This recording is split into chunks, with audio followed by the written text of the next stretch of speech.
Gila, aku bilang, ternyata ternyata segitu gitu. Karena aku belum pernah melihat dengan mata kepala sendiri kayak keadaan orang hikikomori kan. Mau gimana pun, mau look kamu itu tetap orang Indonesia. Look kamu, aksen kamu, lidah kamu tuh nggak akan bisa bohong. Tinggal di luar negeri, udah ngerasain enaknya luar negeri kayak apa, ngejelek-jelekin Indonesia, ya sekarang balik lagi tanya, kontribusi kamu ke Indonesia apa?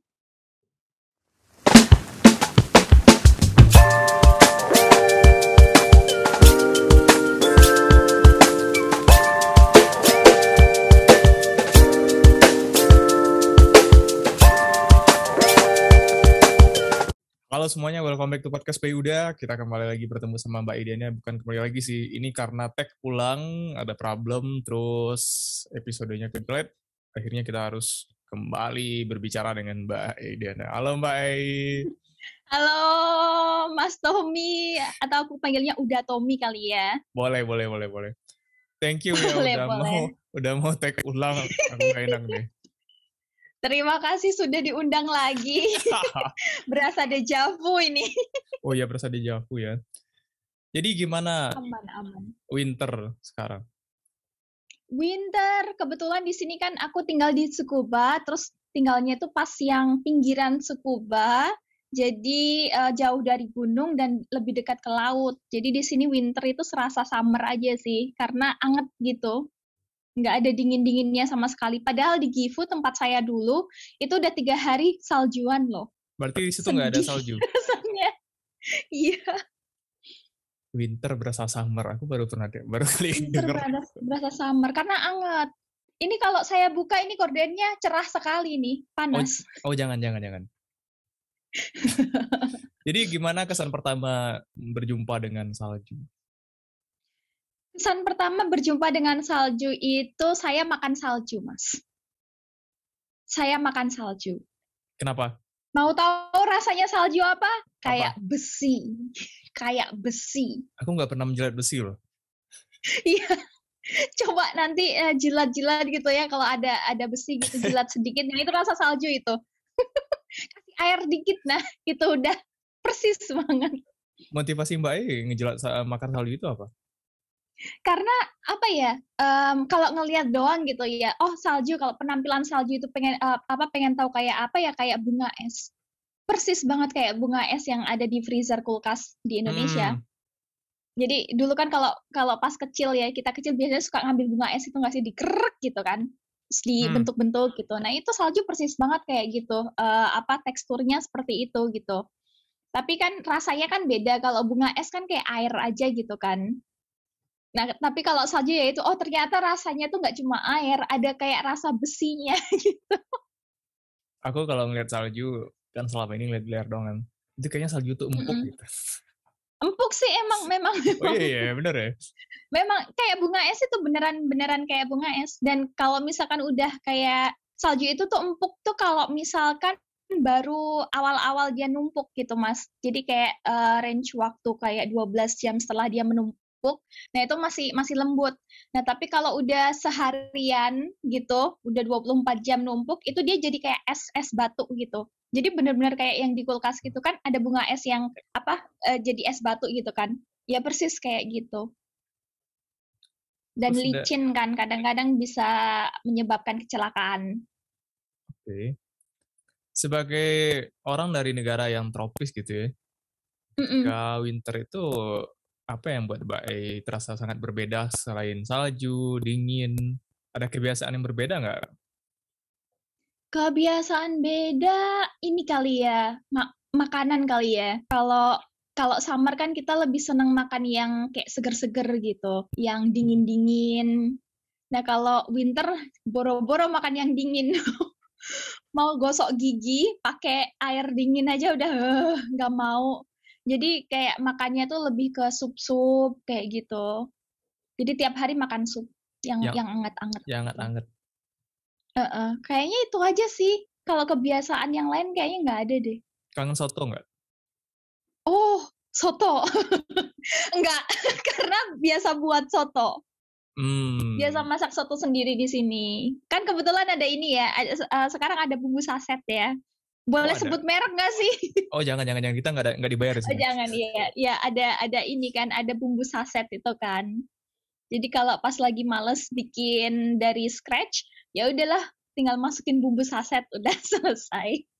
Nah oke. Mbak Ayu udah ini ya 10 tahun di Jepang ya kalau nggak salah. 10 tahun, iya 10 tahun. 10 tahun dari 2011. Sebenarnya banyak pasti kepo ya gimana perjalanan Mbak Ayu di situ. Kemarin kita sudah sempat ngobrol dari Mm-mm. S2-nya di sana sampai doktoral di sana. Sekarang jadi peneliti di Jepang juga. Yang orang belum Amin, tahu amin. dan Alhamdulillah. juga belum ditemukan dari jawaban Quora adalah bagaimana awalnya perjalanan ke sana sih. Iya, Nah, betul. gimana Aku tuh? nggak pernah cerita di Quora untuk masalah itu. Coba Karena ceritain yaitu lagi. Oke. Jadi aku dari Indonesia itu kan 2011 pindah ke Jepang. Awalnya itu prosesnya itu dari 2010 sebetulnya untuk mendaftar di universitas ini gitu. Tapi jauh sebelum itu tuh sempat beberapa kali daftar beasiswa gitu ya di beberapa universitas, nggak cuma di Jepang tapi juga ada di Australia, di Prancis satu sama di Amerika. Kebetulan gagal semua gitu. Terus abis itu ada informasi dari dosenku yang Hmm, kebetulan juga alumni dari universitas aku kemarin di Gifu University. Nah, dari beliau iseng-iseng aja daftar gitu kan. Alhamdulillah keterima. Pertamanya awalnya itu ditolak hmm, dulu karena yaitu sensei yang aku pilih dan majornya itu membutuhkan orang yang harus bisa bahasa Inggris karena akan lebih banyak berkomunikasi dengan petani, lebih banyak ngurusin undang-undang agrarianya Jepang gitu. Kan hmm. berarti kan harus ngebaca itu ya, harus baca naskah undang-undang kan. Karena nggak bisa kita search terus muncul dalam bahasa Inggrisnya kan. Jadi benar-benar harus ada orang yang udah bisa baca tulis gitulah, udah bisa ngomong bahasa Jepang gitu. Nah, aku nggak bisa di situ, jadi aku ditolak. Terus oh ya udah gitu. 2 minggu kemudian dosen aku telepon, katanya ini ada sensei yang tertarik dengan CV kamu gitu, mau nggak gitu. Tapi karena yang tersisa dari kontestan dari aplikan itu tinggal 2 dan kebetulan kita temenan sahabatan gitu ya, kita satu kelas gitu kan, nggak enak gitu ya kalau misalkan yang diambil cuma aku gitu. Terus akhirnya dosenku bilang ya udah di ini Ana kasih ujian tambahan gitu. Jadi aku sama temanku dikasih ujian tambahan untuk ngebikin esai dari satu paper yang dikirimkan oleh dosen tersebut gitu, yang jadi dosen aku kemudian pas S2. Nah itu udah kita kirim, kita bikin esai gitu, terus tetap alhamdulillahnya si dosen itu tetap milih aku gitu. Terus jadilah aku berangkat ke Jepang tapi belum sebagai master student, jadi waktu itu masih sebagai research student gitu. Aku harus ngikutin ujian lagi untuk ujian S2 gitu. Jadi ada ujian tertulis bahasa Inggris, tes kemampuan dasar, sama tes majornya itu hidrologi pada saat itu, terus sama wawancara. Jadi ada 3 ujian tertulis dan 1 ujian wawancara. Nah gitu, nilai aku waktu itu bagus di tes kemampuan dasar dan bahasa Inggris dan wawancara, tapi jebloknya di majornya karena kan cross major kan mas aku. Jadi emang jeblok. Jadi kayak senseiku tuh bilang, kamu bagus, ininya nilainya 80, 80, 80, yang majornya tuh 20, dia bilang gitu. Aku kayak, oh gitu. Tapi nggak apa-apa, ditambahin kan 100. Iya, maksudnya tetap aja kalau dijumlahkan tuh nilainya masih di atas standar gitu loh, di atas batas minimal untuk diterima gitu. Jadi alhamdulillahnya keterima. Tapi waktu itu benar-benar sensei itu udah dia selalu ngomong kalau misalkan kamu nggak lolos ujian S2, kamu harus pulang ke Indonesia gitu. Jadi pada hari setelah aku ujian itu selesai ujian wawancara. Jadi ujian wawancara itu aku masih ingat banget, itu tanggal 25 Desember, pas banget Natal dan pas turun salju. Pas itu. Ingat banget Paginya aku makan salju itu. karena Iya, momen penting. salju pertama itu. Nah, Dan momen terus penting. kenapa Mas? Dan momen penting juga dalam hidup. Iya, Nah, momen penting juga dalam hidup. Jadi pulang dari tes wawancara itu aku udah kemas-kemas koper nih, karena hmm, karena emang udah feeling aja nih pas ngerjain tes yang major itu, aku tuh bener-bener kayak nggak ngerti sama sekali gitu. Aku nggak ngerti hidrologi sama sekali. Jadi bener-bener ngeblank gitu kan. Jadi aku tuh dikasih 5 soal dan 5 soal itu aku cuma berhasil jawab 1. Suruh nyebutin, yang bisa aku jawab itu adalah nyebutin siklus air. Udah itu aja yang aku tahu selama ini. Jadi siklusnya air tuh kayak gimana dari turun sampai naik lagi ke atas, itu aja yang aku tahu. Jadi ya udah, yang lainnya tuh nggak tahu sama sekali. Jadi aku udah feeling kayak aduh ini kayaknya nggak bisa nih, nggak lolos nih gitu. Jadi ya udah akhirnya aku kemas koper, aku udah ready to go banget gitu. Kalau sensei bilang kamu nggak lolos gitu, oh ya udah aku udah nggak usah repot-repot lagi buat ngebersihin kamar dalam waktu singkat gitu. Tapi seminggu kemudian hasilnya kan keluar, kan ditempel di papan gitu kan, di depan fakultas itu ada papan gitu. Nah, dari sekian banyak aplikan gitu, calon mahasiswa, itu ada sekitar 20-an gitulah, 20 lebih gitu. Diterima cuma 18. Jadi alhamdulillah nomor aku ada di situ, terus kayak alhamdulillah aku langsung pulang, buka koper lagi, nggak jadi pulang. Itu dari berbagai negara ya Mbak? Dari berbagai negara, ada orang Jepang, terus ada orang Asia Tenggara lainnya kayak Vietnam, Indonesianya 2, Vietnam ada beberapa dari Vietnam, terus mana lagi Mongolia, dari Mongolia ada orang Cina juga, Korea 1, Myanmar, Laos gitu. Sayangnya kalau di pertanian, karena aku fakultas pertanian ya, fakultasnya Applied Biological Science sih, tapi lebih ke yang agriculture-nya jurusan aku. Kita tuh jarang banget kedatangan orang bule malah. Terus? Jadi benar-benar kayak Eropa, Amerika itu tuh jarang banget, kayak cuma satu orang di dalam kurun waktu 5 tahun lah selama ini. Jadi memang lebih banyak dari Asia Tenggara, Asia Selatan, Afrika gitu. Terus ya udah akhirnya S2, lanjut S3, terus kerja, udah terdampar lah saya di sini, nggak balik-balik. Sebelum dilanjut lebih jauh, ada pertanyaan penting nih. Oke.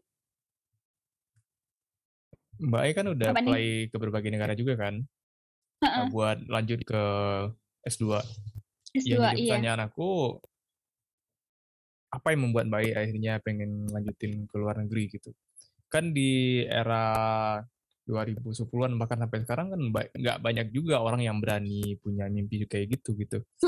Malah berpikir kembali, S2 Indonesia aja sulit, luar negeri gimana gitu. Terus satu lagi, apa motivasi terbesar akhirnya juga pengen ke Jepang gitu?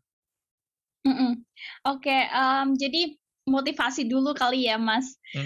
Motivasi aku karena emang dari dulu itu aku punya cita-cita kalau pengen ke Jepang gitu. Jadi spesifik banget emang udah pengen ke Jepang, gak cuma ke luar negeri gitu. Cuma pada zaman itu ya, pada tahun-tahun itu kan yang namanya kuliah ke luar negeri itu kan sesuatu hal yang prestisius ya Mas. Dan informasinya kan juga prestisius. Nggak semua orang dapat informasi kan. Biasanya orang yang dikirim ke luar negeri itu kalau nggak kedinasan adalah orang kaya, iya kan? Zaman-zaman tahun itu kalau nggak dari instansi apa gitu, atau dosen gitu, yang udah punya kerjasama dengan institusi di luar negeri, mereka dikirim gitu untuk S2. Sedangkan untuk anak-anak yang fresh graduate, biasanya dari anak-anak orang kaya gitu yang punya duit aja dan punya akses informasi gitu kan. Kayak mau di Ayunda gitulah yang sekolahnya di internasional gitu. Nah, sedangkan kita kan dari universitas ya, UNS, aku dari UNS kan di Solo gitu.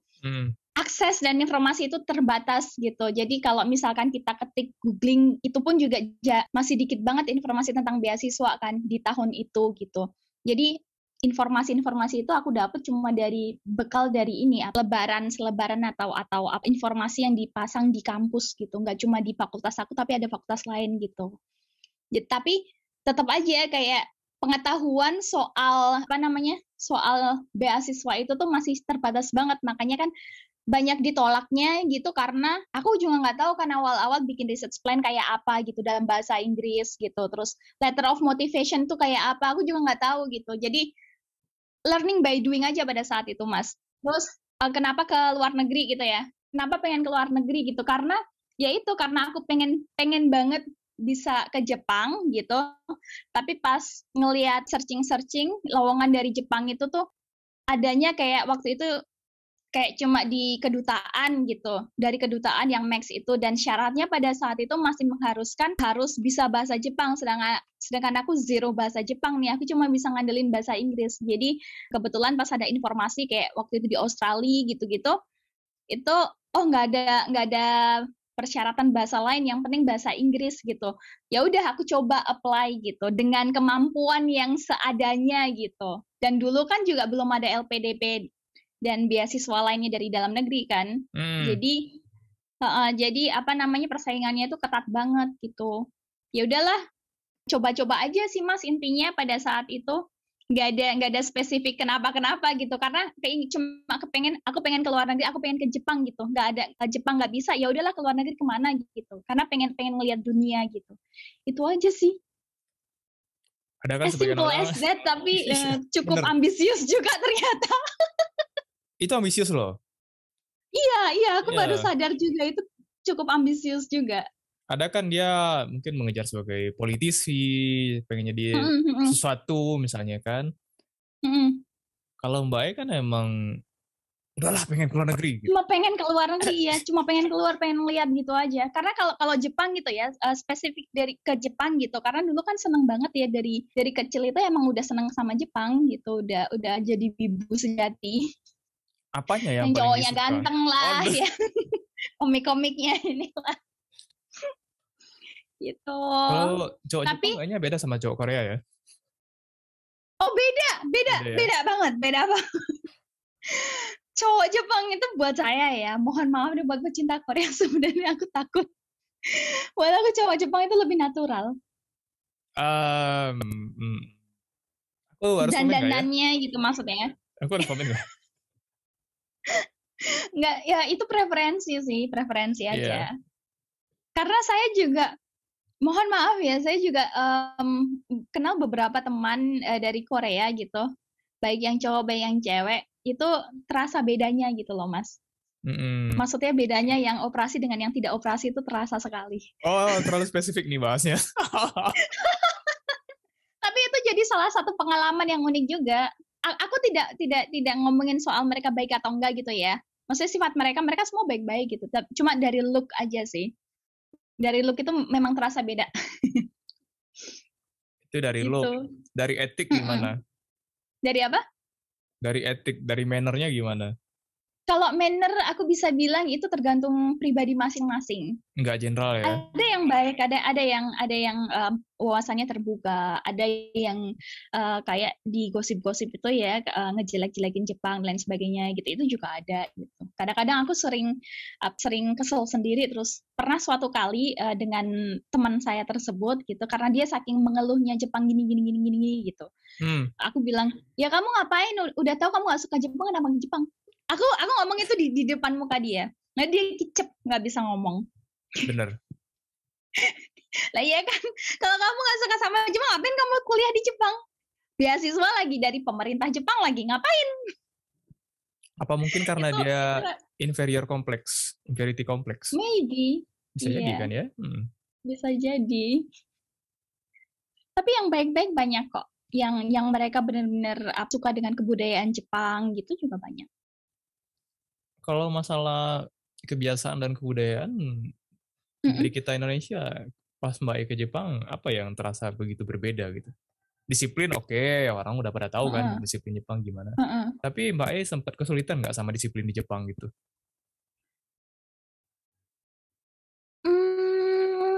Disiplin di Jepang, kalau aku pribadi enggak sih Mas. Karena dari kecil emang mbah aku kan militer ya. Jadi memang sudah ditanamkan untuk disiplin kayak tepat waktu gitu-gitu. Terus jalanku kan cepat. Iya. Jadi di Indonesia juga aku suka dibilang kalau si Ai itu kalau jalan cepet banget gitu. Oh ya, orang Kayak orang Jepang itu. Jepang. Heeh. Dari kecil juga udah dibilang kayak begitu. Jadi kayak apa ya? Ya mungkin dari didikan dari keluarga yang keluarga mbah yang militer dan kebiasaan aja di Indonesia. Jadi pas nyampe sini tuh kalau untuk disiplin dan sebagainya itu udah nggak ini sih. Terus? Cuma mungkin apa ya? Aku kadang suka bingung. Yang beda kalau dari disiplin itu enggak sih Mas, kayaknya nggak ada, sama aja sih dari kebiasaan aku ya pas di Indonesia gitu. Atau mungkin karena dirimu udah lama di sana, akhirnya lupa ada kejutan Enggak juga, budayanya. Oh, enggak. enggak juga. Terus spesifik beda dalam kedisiplinan itu kayaknya nggak ada. Enggak ada. Mungkin disiplin ini kali ya. Aku baru belajar di sini itu kayak disiplin mengatur keuangan. Karena kalau dulu kan apa-apa kita tinggal minta kan ke orang tua.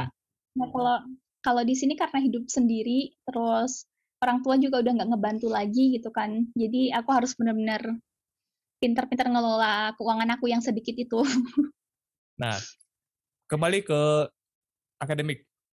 Oke, tadi udah ke master tuh. Aku masih kepo nih dari setelah lulus nih ya. Kenapa Mbak Ai akhirnya dapat kesempatan lagi buat lanjutin? Apakah memang ada pilihan kesempatan atau karena Mbak Ai-nya pengen ngelanjutin aja tanggung nih gitu. Sampai akhirnya sekarang jadi peneliti. Nah, coba. Jadi dulu ada fase kayak enggak lah, aku nggak akan nggak akan S3 dulu gitu. Pengen balik ke Indonesia jadi dosen dulu gitu. Tapi kayak gamang gitu loh. Lanjut nggak nih gitu. Aku ngomong sama senseiku pada saat itu aku nggak mau lanjut. Tapi di satu sisi aku juga pengen lanjut gitu, tapi nggak di bidang itu gitu. Karena aku merasa karena cross jurusan kan, buat aku itu tuh susah banget gitu loh Mas. Aku yang basicnya itu kan agronomi gitu, lebih ke tanamannya. Sekarang aku harus ngeplek-plek tanahnya gitu. Dan jauh dari apa yang pernah aku pelajari gitu. Jadi itu betul-betul sesuatu yang baru dan aku benar-benar kesulitan. Nah, tapi di satu sisi waktu itu aku juga coba apply ke Inggris gitu. Aku dapat rekomendasi dari salah satu profesor yang aku sering korespondensi gitu kan, untuk di refer ke salah satu universitas di Inggris waktu itu. Udah dapat rekomendasinya dan segala macam. Tapi ya ada masalah lah, intinya nggak boleh ke sana. Ya udah akhirnya aku stay di GIFU terus melanjutin S3-nya di GIFU. Gitu.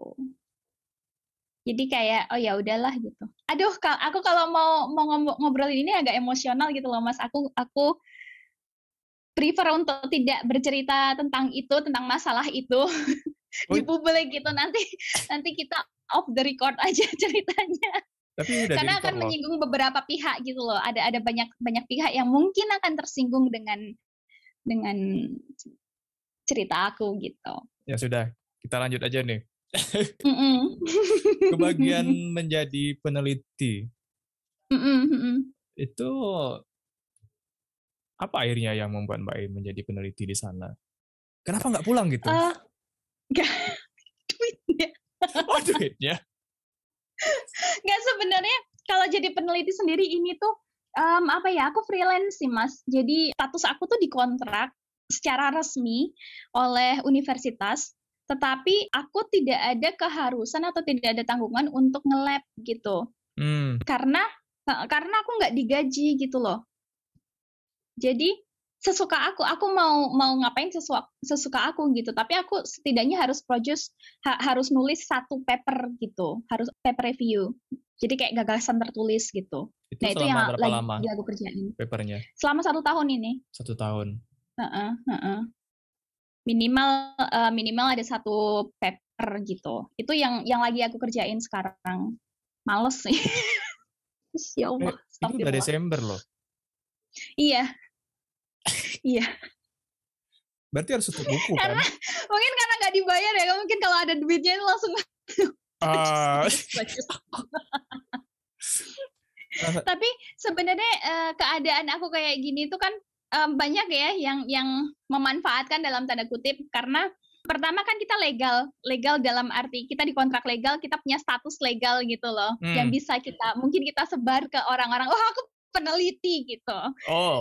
Tapi di sisi lain sebenarnya tujuan kenapa aku memilih jalan ini karena untuk perpanjang visa. Aku baru tahu loh ini.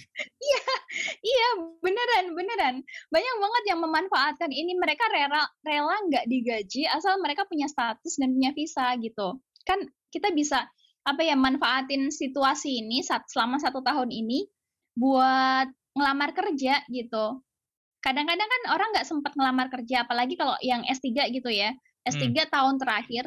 Jadi di Jepang itu kalau mau ngelamar kerja itu mereka biasanya kayak 1 atau 2 tahun sebelum mereka lulus. Mereka udah ngelakuin aktivitas mencari kerja. Nah, bedanya kalau anak-anak S3, mereka nggak akan punya waktu cukup untuk ngelamar gitu. Karena udah sibuk sama paper, udah sibuk sama penelitian gitu kan. Jadi apalagi orang asing kan. Nah, orang-orang asing yang kayak aku ini buat ngulur waktu gitu, nyari kerja gitu, ya udah pakai cara kayak gini. Dan itu banyak kok, nggak cuma aku, maksudnya banyak banget orang yang memanfaatkan situasi ini. Tapi tetap legal nggak dibayar. Capek banget itu dong. Tergantung senseinya sih. Alhamdulillah sensei aku baik banget. Berarti minimal uang jalan dikasih gitu? Nggak ada sama sekali, sumpah. Terus kalau kasih penelitian gimana? Zero. Kenapa? Kalau kasih penelitian gimana? Nggak ada. Jadi di rumah aja. Karena kan kita produknya itu kan paper review. Kalau paper review itu kan nggak harus nge-lab gitu. Nah, kalau misalkan sensei minta produk kita nge-lab gitu ya, paper original atau yang hasil penelitian gitu, ya aku minta bayaran dong. Nggak mau aku kalau nggak dibayar. Nah, satu lagi nih, Mbak. Tahapan Mbak akhirnya bisa, kalau di kontrak kampus itu kayak dikasih license gitu nggak sih? Ada license-nya nggak sih sebagai peneliti di sana? License enggak sih, Mas. Nggak ada. Ya, license kita adalah ini, ijazah kita aja. Wah, berarti itu udah diakui bisa menjadi peneliti berarti. Iya. Dan orang di sini tuh ngomong peneliti itu harus sudah lulus S3. Jadi kalau misalkan Mas Tommy nih baru lulus S2 terus ngaku-ngaku peneliti di sini itu nggak bisa. Oh, Anda belum melalui kualifikasi. Yes. Anda baru yang lulusan S2 itu cuma dibilang staff gitu. Staff riset. Staff riset. Masih bagus lah staff riset. Gitu. Iya, bukan researcher. Nggak bisa ngomong researcher. Kalau udah lulus S3 baru boleh ngomong kamu itu researcher gitu. Kalau baru S2 itu staff researcher. Nah, kalau di Indonesia kan lulusan S1 kerja di LIPI udah bisa dibilang researcher kan? Waduh, jauh banget. Iya, kalau di sini nggak bisa. Staff gitu. Jadi cita-cita dulu apa, Mbak E? Peneliti? Cita-cita astronot, Mas. Oh. Tipikal anak-anak. Iya.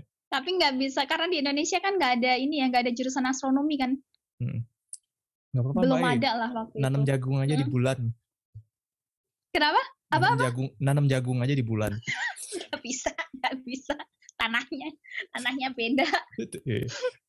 Jagungnya jagung sintetis nanti. Jagung sintetis ya bisa.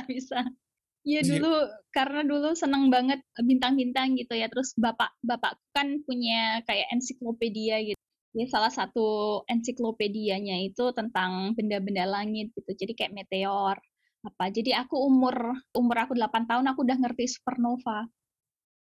Supernova itu apa? Nebula apa? Terus riwayat bintang tuh kayak apa gitu. Karena senang baca buku itu. Itu ngaruh ternyata ngebentuk kita ya. Buku-buku iya loh, Mas. Gitu. Betul. Aku pikir kalau ensiklopedia gitu bagus buat anak-anak tuh. Iya. Kalau aku dulu buku filsafat waktu SD bacanya. Luar biasa. Nggak sengaja waktu itu. Nggak sengaja baca buku Tokografi Dunia. Ternyata ketemu Heeh. lah Plato, Socrates, dan lain-lain. Akhirnya aku agnostik. Lama. Oh, Gara-gara itu. karena banyak baca-baca buku itu ya. Terlalu logik.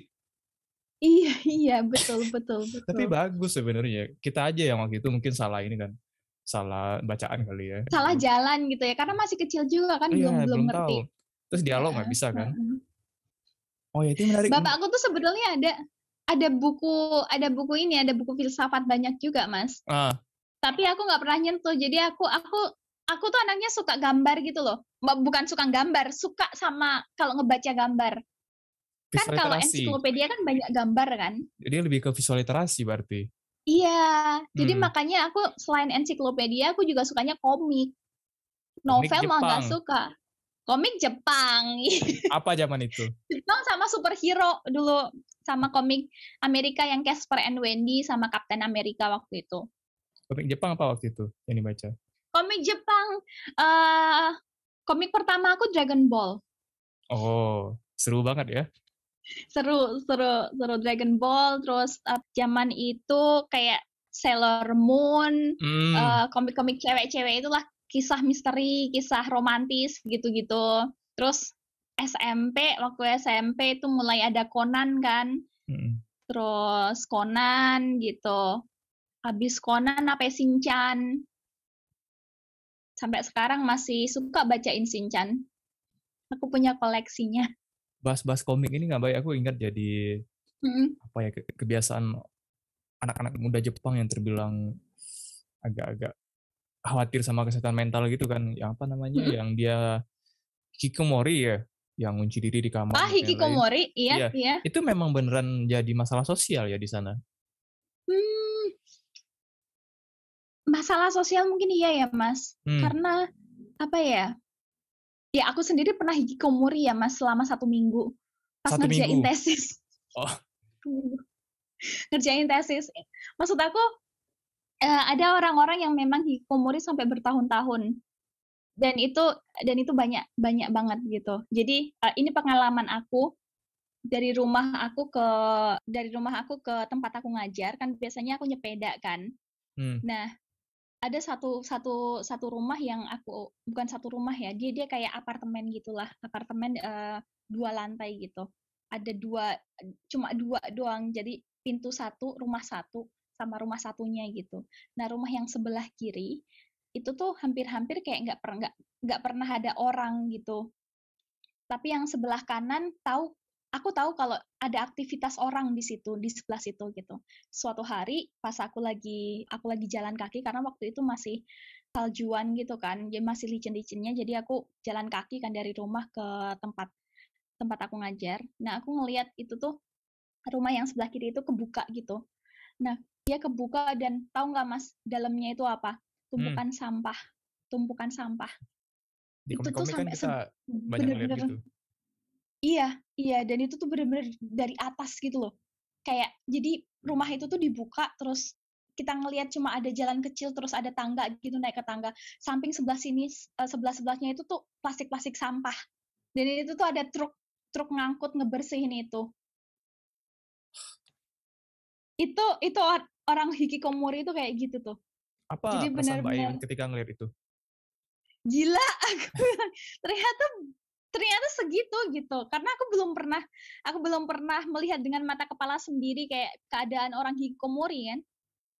Jadi benar-benar apa ya? Itu dibersihin, dia kayak manggil ini dan dia pakai masker padahal saat itu belum corona. Itu tahun 2019.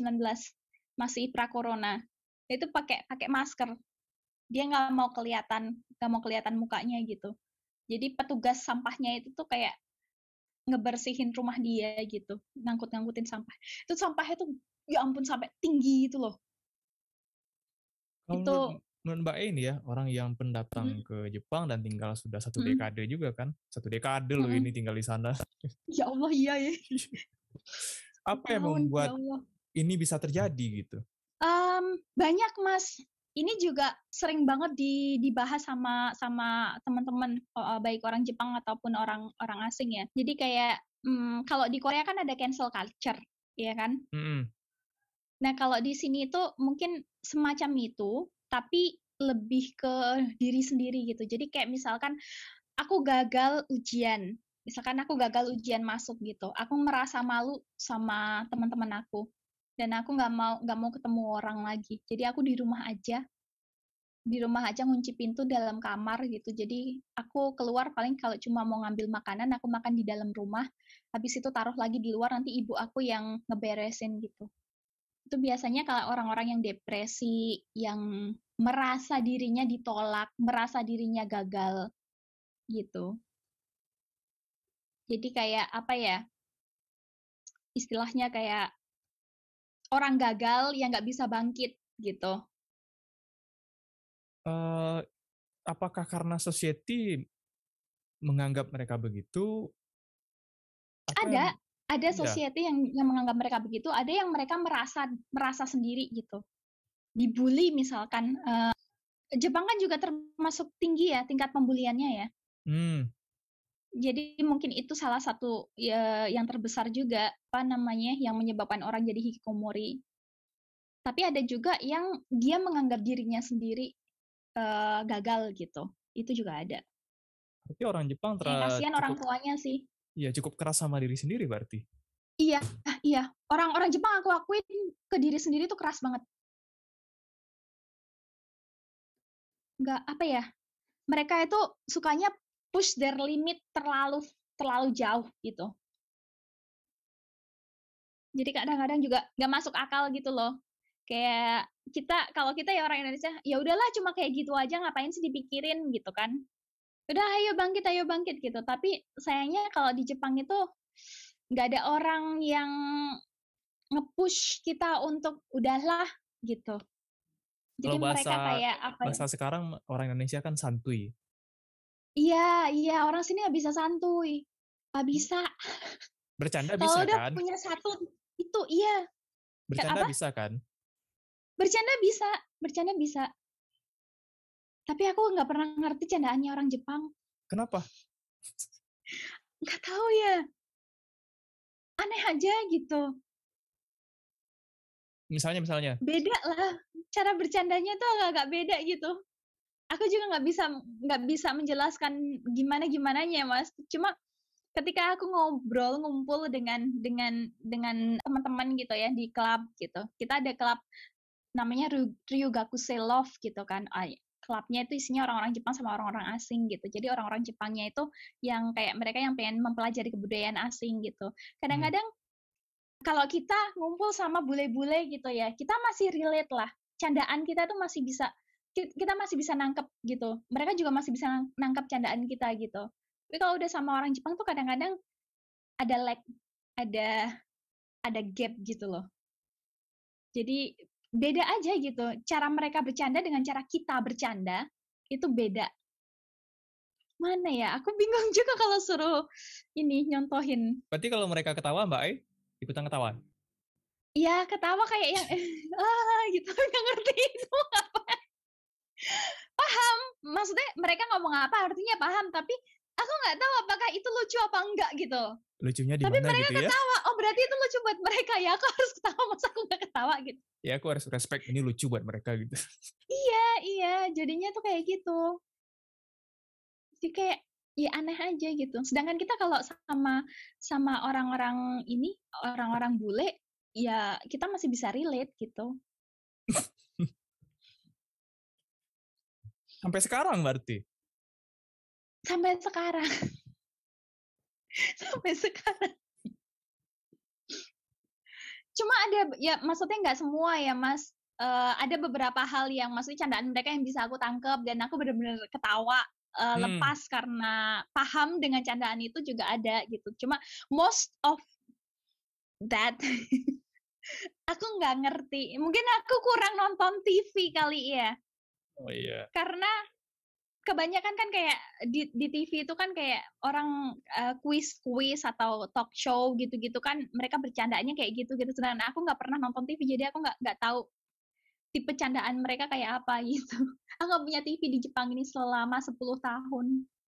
Kenapa? Nggak mau nonton TV atau memang Nggak mau bayar. oh, gimana itu? Bayar langganan TV.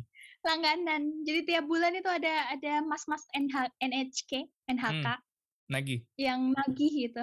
Kadang aku pernah tulis juga di Quora, kadang-kadang kalau masnya ganteng gitu suka aku lama-lamain. Pengen Ya diliatin kalau dulu. masnya jelek kadang-kadang nggak ada, aku nggak punya TV ya. Judes ya. Iya. Berarti apa yang paling Mbak E kangenin dengan gaya nongkrong di Indonesia? Gaya nongkrong di Indonesia yaitu ya cara tapi kalau ngegosip sih sebenarnya kalau sama cewek-cewek Jepang sama aja sih. Kalau ngegosipnya, tahu nggak sih yang kemarin orang itu gitu. Itu sama sih. Cuma nongkrong di Indonesia itu kayak lebih enak, makanannya lebih banyak gitu. Terus apa ya? Kita bisa nongkrong di mana aja dengan enak gitu, dengan tenang gitu. Kalau di sini nongkrong itu apa ya? Cuma kadang kayak di Starbucks atau di kafe apa gitu. Cuma nggak bisa lepas ngakak-ngakak gitu, nggak bisa lepas ngegosip gitu. Karena orang-orang kadang-kadang pengen nyendiri atau apa gitu. Kita ketawa keras sedikit udah kayak gituin. Nggak ada lesehan berarti di Jepang? Nggak ada, ya itu salah satu yang ini. Oh, nongkrong lesehan, ya Allah. Aku dulu suka banget itu nongkrong di dekat UNS itu kan ada ISI, ada Institut Seni Indonesia. Nah, belakang ISI itu ada gerbang kapal, ya di bawahnya ada kayak angkringan, semacam angkringan. Kita bilangnya he gitu. Nah, di situ udah nongkrong udah kayak kaki diangkat gitu. Itu aku kangen nongkrong yang seperti itu. Nongkrong malam, iya, nongkrong malam itu kangen banget. Karena di Jepang nggak ada ini ya, nggak ada angkringan lah ya. Nggak ada angkringan, jadi kalau nongkrong itu biasanya orang-orang jam-jam 3 atau sore lah gitu. Atau pagi, kalau di Gifu itu pagi, karena di Gifu itu ada yang namanya morning service. Jadi kita bayar minuman, tapi kita udah dapet roti, telur, sama sup, sama minumannya. Jadi itu murah banget. Nah itu pagi kalau nggak sore gitu. Kalau di Indonesia kan kadang sampai jam 2 malam kita bisa nongkrong ya Mas, di angkringan gitu sambil Sampai makan subuh masih sate boleh. gitu. Sampai subuh masih ada loh. Kenapa? Sampai subuh bisa loh. Iya sampai subuh bisa, bener. Kalau di sini nggak ada warung malam. Apalagi corona sekarang ya semuanya tutup jam 8. Restoran-restoran itu masih tutup jam 8. Aku barusan kebayang morning service gitu kan. Pagi-pagi ngosip kayaknya nggak banget deh. Oh. Ada.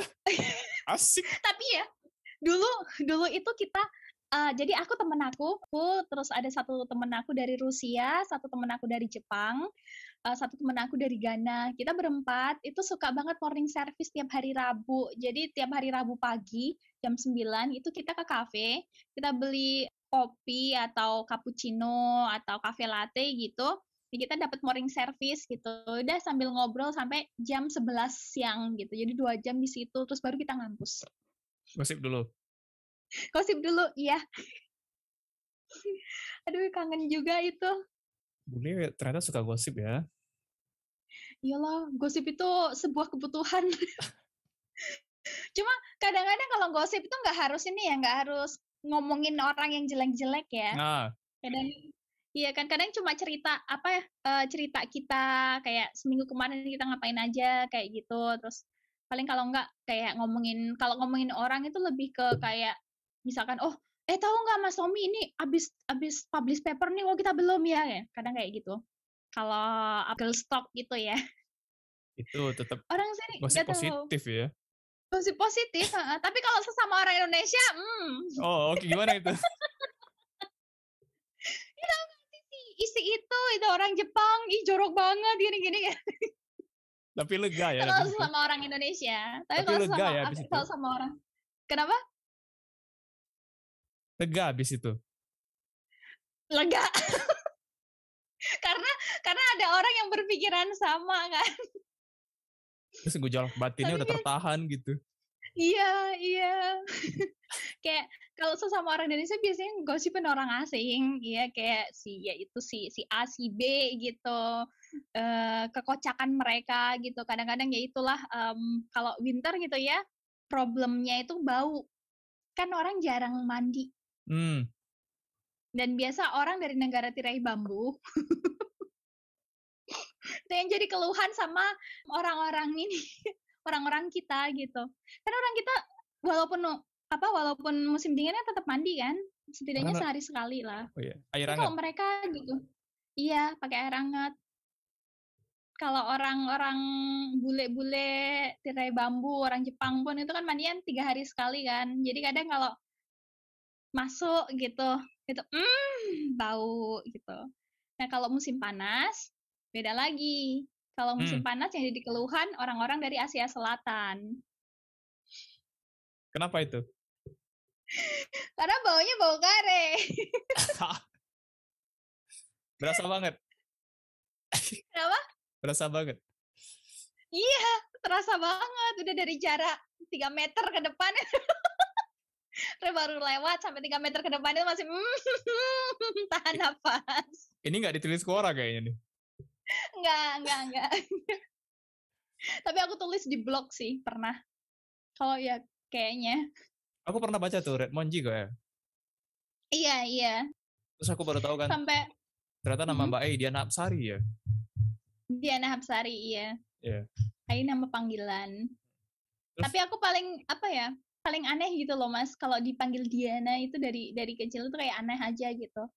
Aku waktu kuliah banyak manggil aku Didi gitu. Didi. Terus Ai itu munculnya dari kapan? Ai itu dari dari SMA-an. Terus di sini dipakai Ai karena ada Didi lagi gitu. Ada yang namanya Diana juga. Dia panggilannya Didi. Terus aku kalau mau nyuruh manggil Didi itu kayaknya jadi konflik gitu. Jadi panggillah Ai gitu. Aku pas baca di Quora nama Mbak Diana kan. Ya. Terus lihat kan, oh nulis, oh ini foto profilnya. Kirain blasteran Jepang. Gak. Mbah aku wibu, mbah aku. Mbah kakong aku termasuk wibu pada zamannya tahun 1920-an ya. Enggak, jadi mbah aku itu nggak tahu kayaknya tuh pernah kerja sama orang Jepang atau gimana gitu pada tahun itu gitu. Karena dia itu nggak membenci Jepang, karena kan mbah aku tentara, tapi beliau tidak membenci Jepang gitu. Kayaknya beliau sempat kerja sama orang Jepang. Jadi pas 1 tahun sebelum Mbah meninggal itu kan sering ngigo kan. Nah, pas Mbah ngigo itu tuh beliau ngomongnya itu kayak ngomong Jepang gitu. Ngomong udah bahasa Jepang terus nyanyi-nyanyi lagu-lagu Jepang zaman dulu gitu. Yang aku aja nggak tahu itu lagu apa. Gitu. Jadi kalau yang namanya Jepang itu emang udah familiar lah di keluarga aku. Mbak aku kan dulu juga langganan majalah itu ya, majalah Jepang ya. Namanya Hopla, dan aku pertama kali kenal budaya Jepang juga dari situ gitu. Aku pernah baca teori tapi lupa. Jadi ternyata kadang kita secara nggak sadar yang terjadi kita hari ini tuh udah ada jalannya yang dibentuk dari dulunya gitu. Kayaknya iya Mas. Jadi pas Mbak cerita kayak gitu, aku jadi ingat ini kayak udah diedukasi ya bahwa Jepang begini gitu segala macam. Kita sebagai anak kecil kebayang, wah ini pengen deh segala macam. Akhirnya secara nggak sadar di alam bawah sadar kita kebentuk nih, ada obsesi ke Jepang segala macam. Akhirnya dengan segala daya upaya berjuang ke sana gitu. Aku setuju sih Mas, karena aku juga ingat kalau Mbah Kakung tuh dulu suka ngomong kayak kamu tuh makan yang banyak gitu, belajar yang rajin biar nanti besok bisa kuliah, bisa sekolah di Jepang gitu. Jadi kayak ini tuh harapannya Mbah Kakung gitu. Cuma sayangnya pas aku udah bisa nyampe ke Jepang, Mbah Kakung udah meninggal. Itu Mbah Putri suka ngomong ini kalau Mbah Kakung masih ada pasti senang banget gitu. Pas Mbak Ai bilang nggak ada kejutan dengan disiplin segala macam, aku kaget loh tadi. Hah? Nggak mungkin karena itu ya. nggak mungkin dong seorang Indonesia yang disiplin nggak kaget di Mm-mm. Jepang gitu. Iya. Seenggaknya ada lah gitu. Mungkin karena itu kali ya. Karena Hmm. Mbak Kakung itu benar-benar ini sih, benar-benar apa disiplin dan apa ya. Jadi aku tuh dari kecil itu udah diajarin apa-apa untuk sendiri, Mas. Kayak misalkan bahkan sampai Mbak Kakung tuh ngajarin aku bikin kandang ayam. Bayangin nggak? Umur Aku berapa Mbak ya cewek bisa loh. bikin kandang ayam? Waktu itu masih SMP aku, SMP. Udah bisa bikin kandang ayam? SMP itu aku disuruh Mbak Kakung bikin kandang ayam. Maku sendiri, umaku itu bener-bener jadi kandang ayam sama Mbah berdua. Padahal aku cewek loh, cucu cewek. Ada cucu cowok nggak disuruh. Jadi benar-benar memang dari kecil kayak udah dilatih untuk apa-apa harus mandiri gitu. Mbah suka bilang gitu. Bapakku juga suka ngomong apa kamu tuh udah gede harus bisa mandiri gitu. Memang udah ditekankan kamu namanya mikir-mikir sendiri, ngelakuin apa-apa sendiri gitu. Jadi pas di sini nggak kaget gitu, ya udah kebiasa kayak gitu gitu. Gaya edukasinya udah kayak ini ya, edukasi Jepang banget ya. Tentara sih, lebih ke Lebih tentara tentara sih, ya, edukasi militer. militer. Mm-mm. Tapi kan militer biasanya terlalu ketat, terlalu disiplin. Mbaknya Hmm, ngerasa tertekan nggak waktu itu? enggak sih, Bisa aja. biasa aja. Mungkin karena gini ya, basic. Jadi Mbah Kakong itu kan memang ex tentara, terus habis Hmm. itu kan jadi guru. Ex Oh, tentara terus jadi guru, terus bapak juga guru gitu. Jadi militer sama edukasinya seimbangkan.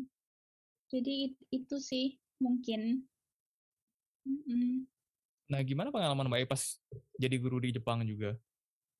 Hmm, menyenangkan.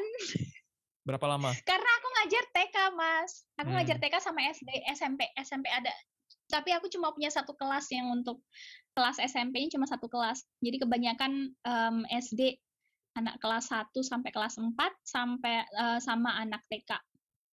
TK Peneliti, yang TK kecil. peneliti dibanding guru Hah? enak mana? Enak ngajar TK. Kalau ininya, Enak ngajar TK. ya udah balik lagi dong ngajar TK. Soalnya gini ya. Jadi kalau jadi peneliti yang profesi peneliti bukan freelance yang sekarang kerjain, profesi aku buka semua ya Mas ya. Ini cuma khusus di podcast udah. Jadi Asik, thank you. gaji rata-rata peneliti pemula yang baru fresh graduate S3 itu gajinya itu ada di sekitar, ini aku bicara tentang institusi pemerintah ya, bukan perusahaan, bukan institusi milik swasta ya. Institusi milik pemerintah Jepang, sekali fresh graduate baru jadi peneliti dengan tingkat postdoc, belum jadi pegawai tetap, itu gajinya ada di sekitar gaji bersih, gaji kotor. Gaji kotor itu ada di angka 400.000. Tapi load kerja mereka itu benar-benar kalau misalkan di kontrak ditulis kerja dari jam 9 sampai jam 5 gitu ya. Enggak, jam 9 sampai jam 5 juga. Mereka kan kerja kayak sampai jam 9 malam bisa, sampai jam 11 malam bisa gitu. Karena mereka penelitian kadang-kadang kan nggak, waktunya juga mungkin lama, ada sesuatu siangnya, jadinya baru start penelitiannya sore, baru selesai malam gitu. Tapi gajinya sama gitu. Nah, sedangkan aku jadi guru kemarin yang di TK itu, gaji aku itu 275.000, tapi aku enak banget Mas. Aku ngajar itu cuma pagi cuma kayak 1 apa 2 kelas aja, dan itu nggak setiap hari ngajarnya. Ngajarnya itu 1 minggu tuh kayak cuma 3 hari doang yang ngajar full gitu. Biasanya kita morning itu off gitu, morning nggak ada pelajaran, nggak ada apa-apa. Jadi cuma di kelas doang, beres-beres, habis beres main HP gitu. Atau kalau bosku lagi baik hati, oh kita morning off, datang kerja jam 12 gitu. Dan itu kita baru kerja itu baru sore gitu, dari kerja yang benar-benar kerja nonstop itu dari jam 3 sampai jam 7 malam aja. Tapi gaji kita 275.000, kadang-kadang liburnya ditambahin gitu kan. Kadang Iya, dan kita masuk apa namanya libur musim panas kita dapat jatah libur 3 minggu, libur musim dingin kita dapat jatah 2 minggu, dan itu nggak didapetin sama peneliti ya, peneliti nggak ada libur. Jadi kalau menurut aku sih lebih enak lebih enak kerja di TK. Duitnya Secara lumayan, waktunya juga ada, jadi aku bisa ngerjain hal lain, bisa nulis Quora juga gitu di sela-sela itu. berarti Mbak E ketika rajin di Quora itu pas jadi guru ya? Pas jadi guru itu kadang-kadang kayak apa, nunggu jam 12 gitu, nunggu jam 3 gitu, nggak ada apa-apa gitu. Ya udah. Enak gitu. Tapi gaji aku ini aku buka spesial aja di sini ya, Mas. Jadi gaji aku 275.000 sebagai guru TK. Itu tuh termasuk tinggi, mungkin yang paling tinggi, Mas, di Jepang. Karena rata-rata untuk kerjaan yang sama kayak aku, itu tuh rata-rata mereka cuma dapat 240. Jadi lumayan tinggi. Dan itu 275 itu gaji aku di tahun pertama. Tahun kedua aku udah naik. Berapa? Tahun kedua ada 285. Terus tahun terakhir sebelum aku resign itu udah 300. Itu nggak akan didapetin di sekolah yang lain. Itu makanya aku harus resign, itu aku kayak nggak suka aku mau di sana. Tapi kenapa Mbak E resign? Karena udah ini, Mas, udah dapet S3 kan. Terus aku pengen yang ke apa sih? Aku pengen jadi peneliti gitu. Dan aku itu ada keputusan yang bodoh. Kalau Aku mau secara meniti karir sebagai peneliti gitu sambil nyari-nyari kerja. Secara label, Hmm? ini dari aku sebagai pandangan orang awam ya, society Indonesia nih ya, dan mewakili para emak-emak julid nih. Secara label, dokter, PhD ya, kalau di Jepang tetap PhD kan? PhD di Jepang, ngajar TK. Kalau Goblok kan? Tapi malah aku suka. Iya, kalau emak-emak julid kan nggak paham, kita nggak paham loh. Ini kita malah paham hanya standar pandangannya situ. Peneliti kan keren gitu. Keren. Iya, peneliti dibanding pejabat, kerenan peneliti loh kalau di menurut aku ya. Kalau pejabat kan ada masa jabatan, peneliti kan keren gitu. Akademis. Iya. Tapi ya itu mungkin karena passion ya, suka aja ngajar anak-anak gitu, terutama bukan ngajar orang dewasa, ngajar anak-anak tuh suka, main sama anak-anak suka gitu. Tapi ya lagi-lagi aku dengerin omongan orang sih, Mas. Makanya aku ya udahlah, aku coba nyari karir gitu sebagai peneliti yang pada akhirnya membuat aku jadi buntung bukan yang untung. Harus mulai karir dari bawah kan, jadi harus karirnya itu ya gini, freelance dulu sambil nyari kerjaan gitu. Ya begitulah. Tapi Mbak I keren loh Mbak I. Enggak, karena aku ngedengerin omongan orang. Nggak masalah. Kan kita nggak selalu dalam pilihan yang benar gitu. Iya sih, betul. Tapi Mbak I survive di situ. Alhamdulillah.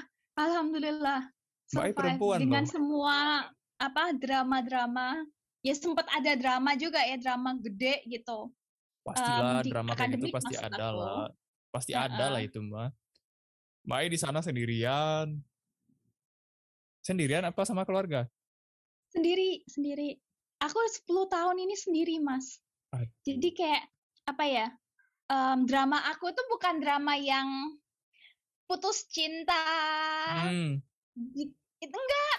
Drama aku tuh lebih ke ini, yaitu yang aku bilang tadi, Mas. Karena aku cross jurusan. Jadi dramanya tuh lebih ke situ. Jadi aku sempat kan. Makanya aku ngajar karena aku udah nggak punya duit buat bayar kuliah. Itu aku harus cuti, aku ngajuin cuti dan itu pun dramanya luar biasa karena cuti harus bayar gitu. Walaupun cuti kamu harus bayar karena kamu masih di Jepang bla bla bla. Aku sampai dibantu, alhamdulillahnya itu dibantuin banget sama sensei aku. Jadi aku nggak harus bayar gitu. Nggak harus bayar dalam periode beberapa periode itu bisa nggak bayar, tapi pada akhirnya juga harus bayar juga. Nggak punya duit, jadi aku kerja buat bayar kuliah gitu. Di Kuala orang nggak pada tahu kayaknya. Nggak pada tahu. Tahu sih, aku pernah nulis juga. Waktu itu tahun lalu sih, kayak aku bingung antara bayar, ini ada duit nih, aku udah ada tabungan segini. Aku bingung apakah aku pulang aja, nggak usah selesai S3, atau ini duit nih buat aku bayar, dan aku selesai S3 gitu. Dan akhirnya aku mengambil keputusan untuk ya udah aku bayar, sela-sela kerja gitu aku ngetik disertasi dan sebagainya gitu. Alhamdulillah udah dapet S3. Itu juga naik turun dramanya drama itu sih Mas, lebih ke drama akademik sih. Ya udah, aku nanya yang personal deh. Enggak profesi kok ini cuma menghadapi kehidupan. Gimana cara Mbak jangan kaget gitu dong. Aku berapa kali bintang tamu nih ya. Kalau udah ini nanya profesi nih, langsung Oke. Enggak, bukan itu. Kan orang Jepang itu kan selalu ini ya, keep privacy banget kan. Oh iya. Blasteran Jepang. Iya. Jadi sendiri di Jepang, aku udah nyoba juga sendirian di Bandung aja nih misalnya, jauh dari orang tua gitu. Menghadapi masalah kehidupan, Mbak Ai apalagi nih, hal-hal lain finansial, sendiri di situ. Finansial banget. Dan Mbak Ai pasti ada dilema kan, aduh pulang nggak nih ke Indonesia. Exactly. Tapi ada sesuatu hal yang buat Mbak Ai pengen stay di sana gitu, pengen survive dulu lah. Dengan peliknya problem itu, apa yang buat Mbak Ai akhirnya bertahan di sana, dan bagaimana cara Mbak Ai menghadapi hal itu gitu, kayak healing-healingnya, treatment Mbak Ai untuk tetap bertahan di sana gitu. Ini jujur ya Mas, honest, duit udah nggak ada motivasi lain yang paling kuat selain duit Mas. Karena jadi sejak aku di sini kan otomatis nggak secara otomatis orang tua aku nggak bantu juga sih. Jadi ada beberapa saat ketika aku benar-benar nggak punya duit dan benar-benar kayak makan itu tuh aku harus membuang rasa malu dan ke tempat ibu-ibu gitu kan, ada orang Indonesia gitu, keluarga gitu, aku datang ke sana pas jam makan siang, sengaja datang pas jam makan siang gitu biar ditawarin makan gitu. Itu pernah hutang dan sebagainya, itu utang aku tuh sampai berapa ya, kalau misalkan di total itu ada kali Mas 500 juta utang aku sendiri selama aku studi itu. Karena beasiswa aku kan kecil ya, bukan beasiswa full pas S2 kan. Aku baru dapat beasiswa max itu pas S3 selama 2 tahun aja gitu. Jadi sebelum itu kan aku harus struggle sendiri gitu dengan beasiswa yang kecil, dengan pengeluaran kayak bayar apartemen, bayar expenses lainnya gitu. Itu yang melebihi beasiswa aku gitu. Jadi aku harus kerja juga, dan sempat banget aku gak ada duit dan sebagainya. Aku minta kirimin sama orang rumah, padahal gaji bapak aku itu tuh gak nyampe 4 juta. Tapi dia kirim aku tuh kayak 2 juta gitu. Padahal di rumah 2 juta kalau di Indonesia kan banyak ya. Kalau di sini kan kecil. Paling cuma dapat 15.000 buat survive paling 1 minggu, 1-2 minggu lah kalau ngirit-ngirit banget. Jadi sempat minta tolong ke om juga. Pokoknya benar-benar kayak finansial itu jadi the most problem banget lah gitu. Jadi sejak aku dapat max, aku udah bertekad bahwa udah aku nggak mau nyusahin orang tua lagi. Kalau bisa aku malah ngirim duit gitu, ngirim gantian gitu buat nyekolahin adekku. Jadi alhamdulillah dari situ sampai sekarang adik ngebayarin kuliah adik, ngasih uang jajan buat adik gitu. Kadang-kadang ya bisalah ngebantu orang tua kalau pas lagi ini.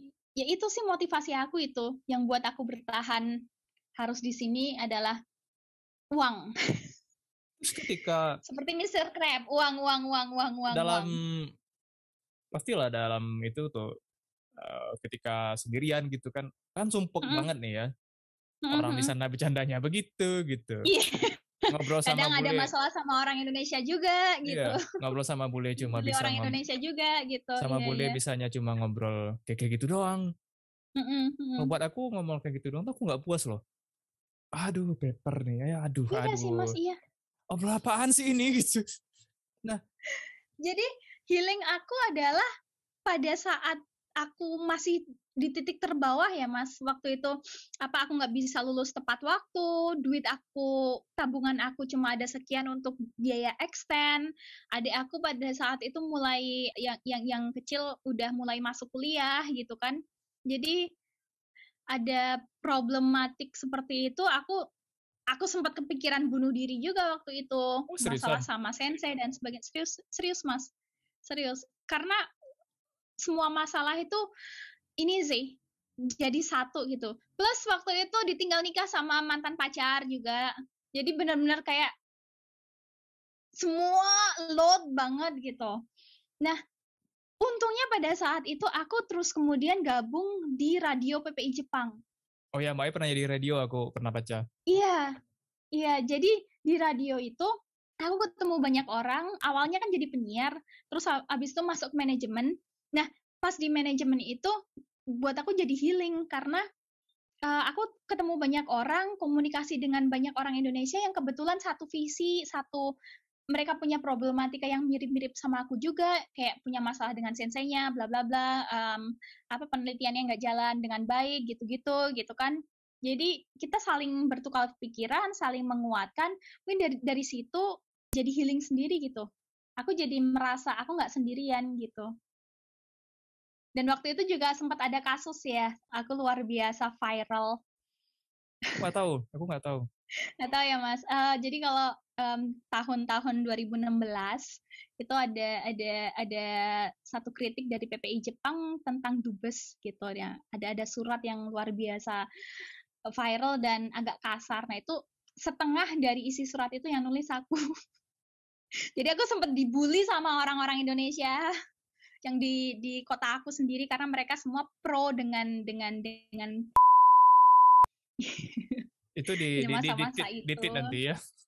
Iya, ya jadi aku sempet down juga kan, dan itu tuh satu waktu banget gitu, masalah keuangan, masalah cinta, masalah akademis, dan masalah hubungan dengan orang Indonesia itu sendiri gitu. Jadi ada dalam satu waktu itu gitu. Dan kebetulan alhamdulillahnya dengan adanya radio PPI Jepang itu jadi self healing buat aku.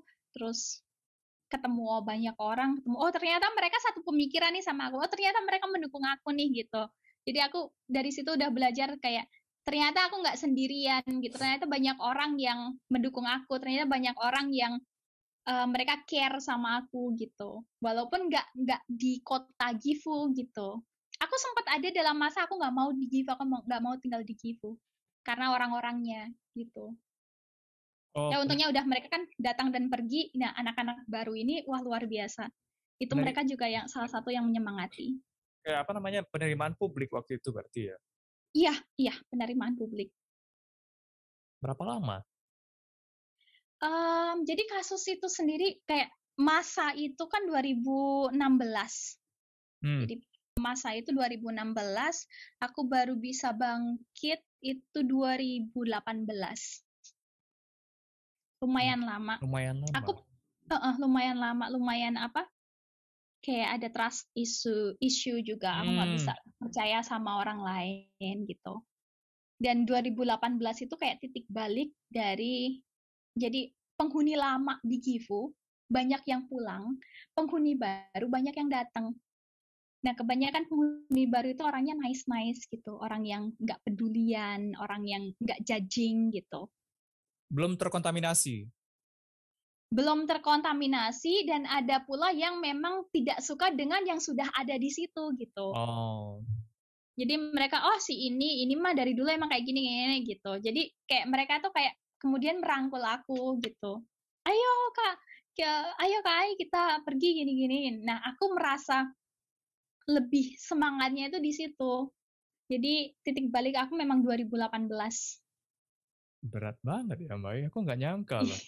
Soalnya kalau ngelihat tulisan Mbak Ai di Quora, Mbak Ai orangnya friendly, Jarang yang Alhamdulillah. curhat-curhatan yang agak-agak gloomy gitu, jarang ya. Terus Jarang, Mas. kayak Karena ngapain juga, itu udah lalu gitu loh, udah lewat. iya, Tapi dulu juga jarang juga sih, Mas, aku.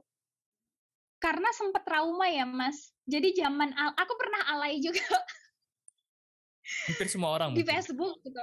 Iya, apa, pas S1 gitu ya, apa aja aku tulis di Facebook gitu. Nah, ada orang yang ngomong kayak, "Kamu tuh terlalu overshare, bla bla bla," gitu. "Kamu tuh apaan sih, masalah pribadi diumbar," gitu-gitu. Hmm.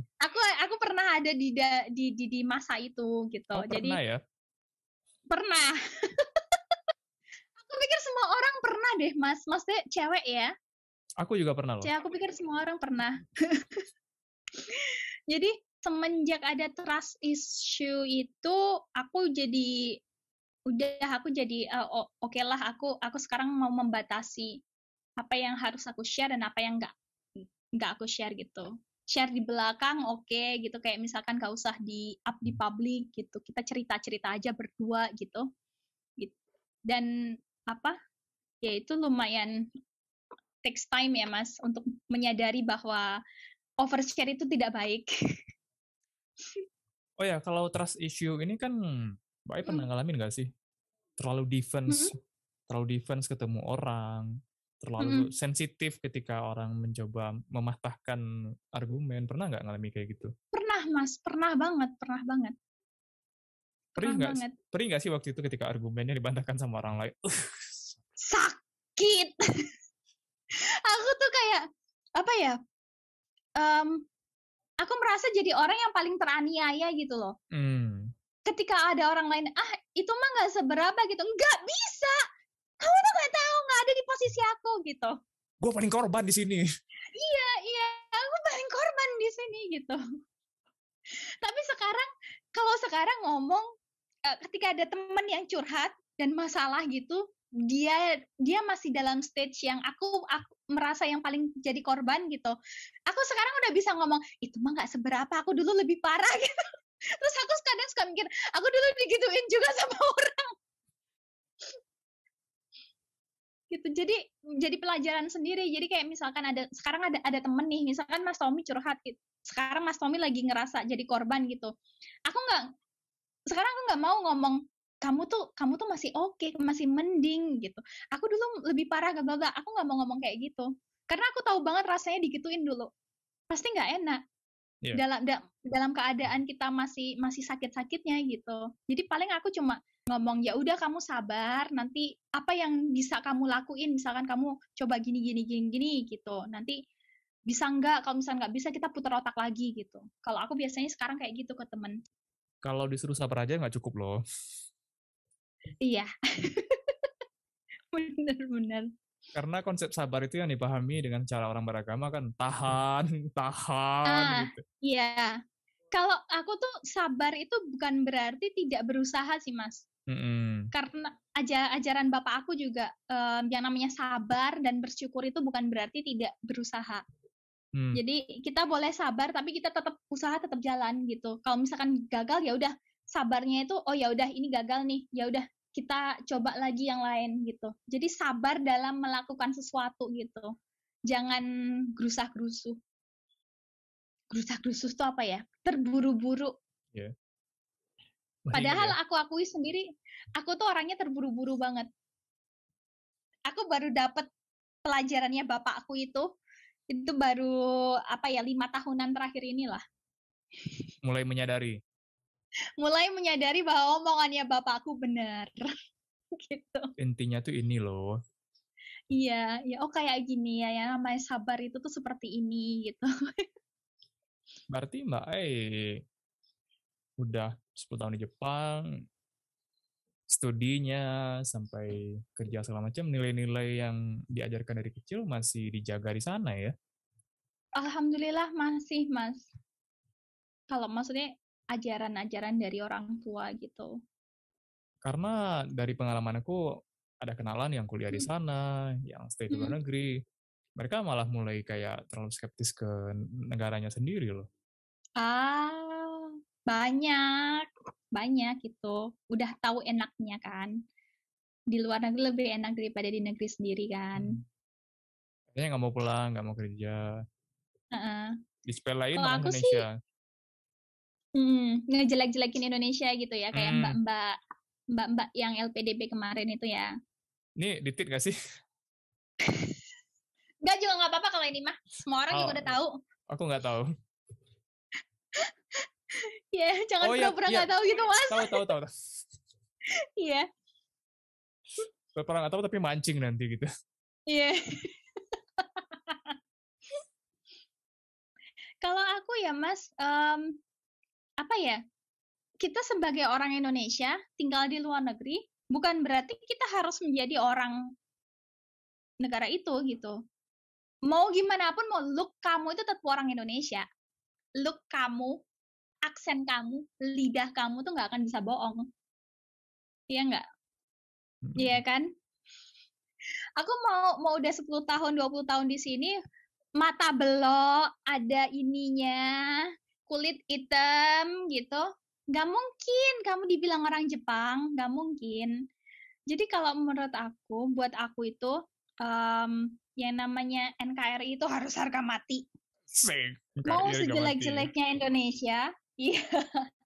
Sekarang mungkin bagi bagi orang-orang gitu mungkin sekarang jelek, Indonesia kacau dan lain sebagainya. Tapi kita harus akui bahwa kalau kita mundur 10 tahun ke belakang, 20 tahun ke belakang, Indonesia yang sekarang itu tuh lebih baik daripada sebelum-sebelumnya. Kita tuh berkembang, makanya kita dibilang negara berkembang kan, developing country, karena kita memang berkembang dari segi demokratisnya, dari segi tata pemerintahannya pun berkembang. Dulu zaman Soeharto, kita mau ngomong, kita ngeritik pemerintah langsung dor, hilang kamu. Sekarang netizen dengan segala dengan maha kebenarannya mau ngomong ABCD, mau ngegoblok-goblokin presiden pun masih hidup gitu kan intinya kan. Jadi kalau buat orang-orang yang apa ya, yang nggak mau pulang, it's okay. Aku nggak masalah dengan itu karena aku sendiri nggak mau pulang kan.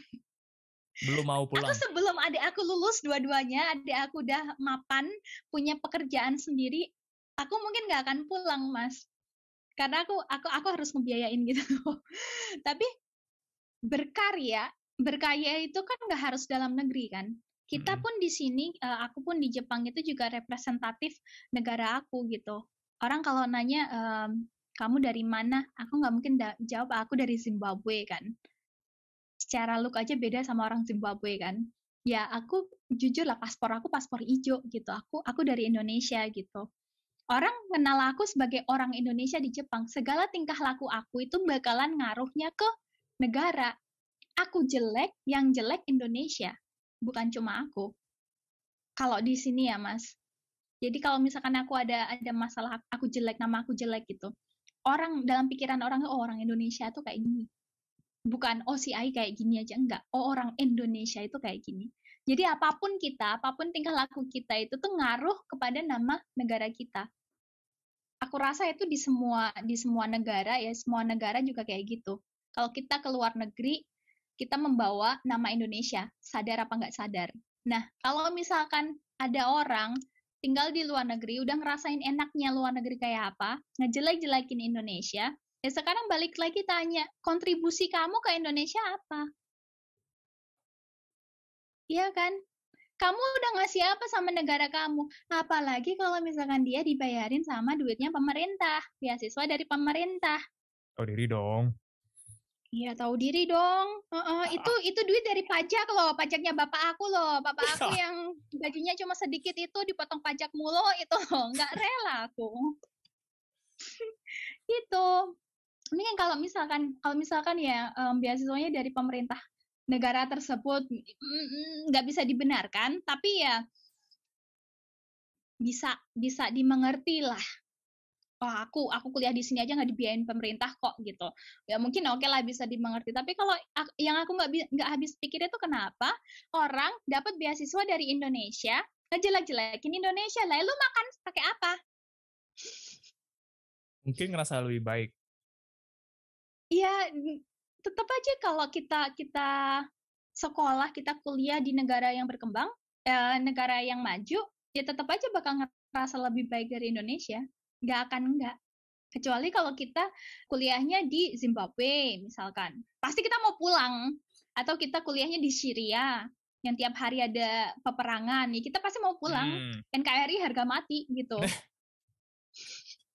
Tapi kalau kita ke Eropa, ke Inggris gitu, ke Amerika, ya pasti enak lah di sana, lebih enak dari Indonesia lah. Tapi bukan berarti itu jadi alasan untuk kamu menjelekkan negara kamu gitu. Kamu kasih kontribusi dulu. Kalau cuma bacot doang kan apa? Nggak bersyukur namanya kalau orang sekarang. Tapi I do believe, Mas. Aku benar-benar percaya kalau Indonesia yang sekarang dibandingkan dengan zaman dulu itu masih lebih enak zaman sekarang. Sekarang lebih rapi, lebih demokratis, lebih baik lah. Dan pajaknya udah mulai jalan. Pajak juga udah mulai jalan dan udah mulai transparansi kan. Yeah. Kalau dulu kan kita nggak tahu pajak kita pajak orang tua gitu tuh buat apa kan nggak tahu. Kalau sekarang ada LPDP, kasih sekolah, kasih beasiswa ke orang-orang. Kalau zaman dulu beasiswa kan sesuatu hal yang prestisius banget. Orang kalau dapat beasiswa ini aja deh, beasiswa dalam negeri aja deh. Kita mandangnya udah wow. Gitu. Di luar beasiswa yang orang miskin ya. Kalau sekarang kan semua orang bisa dapat beasiswa. Oke, Mai. Asal kita udah ngobrol udah hampir 2 jam nih, kayak 1,5 jam. Oh iya ya. Aku pengen nanya kayak orang-orang di TV gitu loh, kayak talk show gitu kan ya. Biasanya kan ada pertanyaan terakhir tuh. Oke. Pertanyaan template. Buat seorang Diana Hapsari yang telah berhasil kuliah S2-nya dan S3 di Jepang, apa pesannya kepada muda-muda Indonesia yang ingin mengikuti jejaknya nanti? Pesan saya cuma satu, rajin.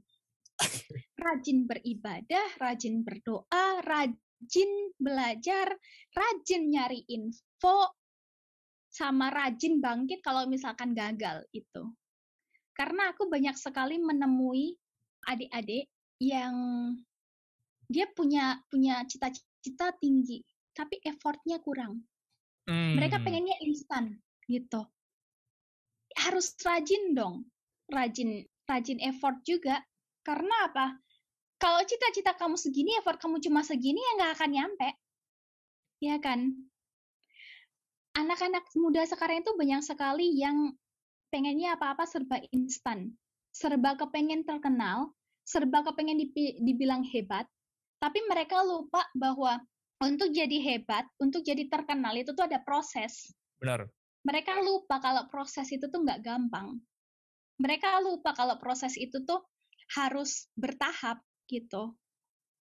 Jadi yang bisa adik-adik lakukan untuk mencapai cita-citanya, untuk jadi pengen hebat, pengen dipandang wah itu, ya harus rajin gitu.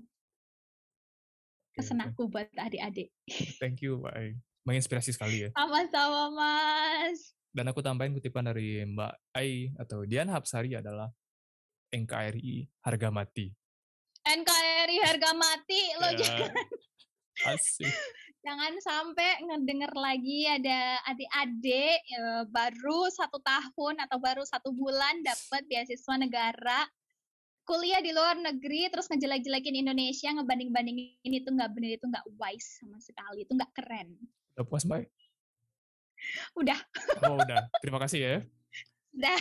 Oke, Mbak. Terima kasih, Mas Tommy, sudah memfasilitasi saya mengeluarkan unek-unek. Oke, Mbak. Selamat pagi. Selamat menikmati musim dingin. Selamat beraktivitas. Oke, lagi thank you, Mbak. Semoga kita segera bersua di Indonesia. Amin. Terima kasih juga Mas Tommy. Semoga ada rezeki kita ketemu di Indonesia, di Jakarta apa di Padang. Saya dari dulu pengen ke Padang. Oke. Nantilah kita bahas di lain waktu panjang nanti. Oke. Oke, thank you, Oke, Mas Tommy. Terima kasih yang ditungguin mainnya di podcast saya juga.